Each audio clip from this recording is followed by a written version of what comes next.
بسم اللہ الرحمن الرحیم۔ السلام علیکم۔ آج صحت کے حوالے سے ایک بہت ہی زبردست امپورٹنٹ چیز آپ کے ساتھ شیئر کرنے جا رہی ہوں۔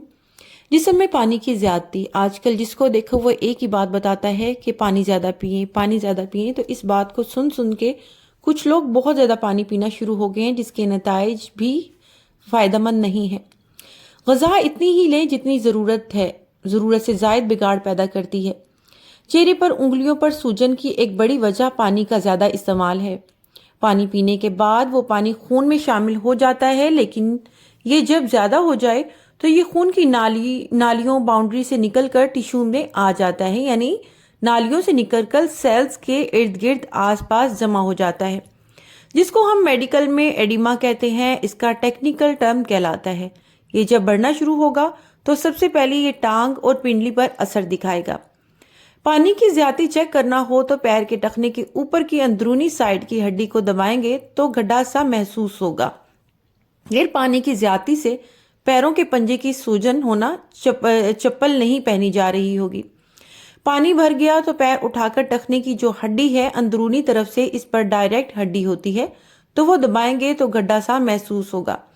پھر یہ بڑھ کر پنجوں پر، پھر ٹخنے کی ہڈی سے اور اوپر آ گیا کہ ٹخنے کی ہڈی نظر ہی نہیں آ رہی۔ یہ وہ سوجن ہے جو بتا رہی ہے کہ پانی کی مقدار جسم میں بڑھ گئی ہے۔ جیسے گردے پر سوجن ہو تو وہ ایک وجہ میں آنکھ کے نیچے سوجن اور پلکوں پر بھی سوجن سے نظر آتی ہے۔ اس کے علاوہ جگر کی بیماریوں میں پروٹین کم ہونے پر یہ سوجن ہو جاتی ہے۔ تھائرائیڈ میں بھی سوجن آ جاتی ہے، تو ظاہری طور پر چہرے ہاتھوں کی سوجن سے زیادہ اہم ہے۔ سوجن پیر کی ہڈی والے ایریے کی سوجن ہے، نس دب جائیں اس سے بھی سوجن ہو سکتی ہے۔ بعض مرتبہ پیر لٹکائے رکھنے سے بھی، دباؤ ڈالنے سے بھی ہو جاتی ہے۔ پیروں کی سوجن کو معمولی نہ سمجھیں، یہ جان لیوا بھی ہو سکتی ہے۔ پیروں میں سوجن ایک عام سی کیفیت ہے جو بچوں سے لے کر بوڑھوں کو محسوس ہوتی رہتی ہے۔ زیادہ تر لوگ پیروں کے ورم کو تنگ جوتوں یا زیادہ چلنے سے جوڑ دیتے ہیں، لیکن یہ لاپرواہی اکثر سنگین بیماریوں کی وجہ بنتی ہے۔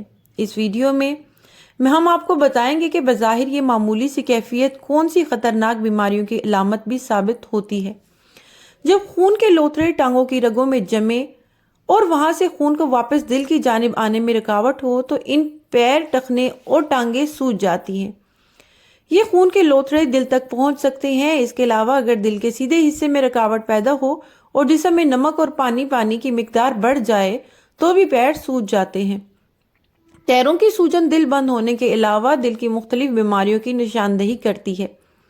متلی، کھانسی، تھکاوٹ، سانس پھولنا، ان میں بھی امراض قلب کی علامات ہیں۔ گردوں کا ناکارہ ہونا، گردے صحیح کام نہ کر رہے ہوں اور جسم کا فاضل سیال خارج ہونے کے بجائے جسم میں ہی جمع ہو رہا ہو تو یہ بھی پیروں کی سوجن کی ایک اہم وجہ ہوتی ہے، کیونکہ گردے کے امراض زیادہ تر شدت اختیار کرنے کے بعد ہی سامنے آتے ہیں۔ اگر کسی کو پیروں میں سوجن کے ساتھ رفع حاجت میں دشواری محسوس ہوتی ہو تو یہ گردوں کی خرابی کی وجہ ہو سکتی ہے۔ جگر کی خرابی، پیروں میں سوجن کی ایک اور وجہ جگر کی خرابی ہو سکتی ہے۔ پیروں میں سوجن کے ساتھ پیشاب کی رنگت گہری ہو جانا، جسم پر آسانی سے زخم پڑنا اور ان کا دنوں تک ٹھیک نہ ہونا، خارش اور پیٹ میں سوجن جگر کی خرابی کی علامت ہے۔ حاملہ خواتین میں پیروں کی سوجن، اگر حاملہ خواتین کو مسلسل پیروں میں سوجن رہنے لگے تو اس کی وجہ پری ایکلیمپیسیا ہو سکتی ہے، جس میں خون اور پیشاب میں پروٹین کی سطح میں غیر معمولی حد تک اضافہ ہو جاتا ہے۔ اگر پیروں میں سوجن کے ساتھ سر درد، چکر، الٹی، پیشاب کم آنا اور دیکھنے میں مشکلات کا سامنا ہو تو فوری طور پر ڈاکٹر سے رجوع کرنا چاہیے، کیونکہ یہ حاملہ خواتین کے لیے جان لیوا بھی ثابت ہو سکتا ہے۔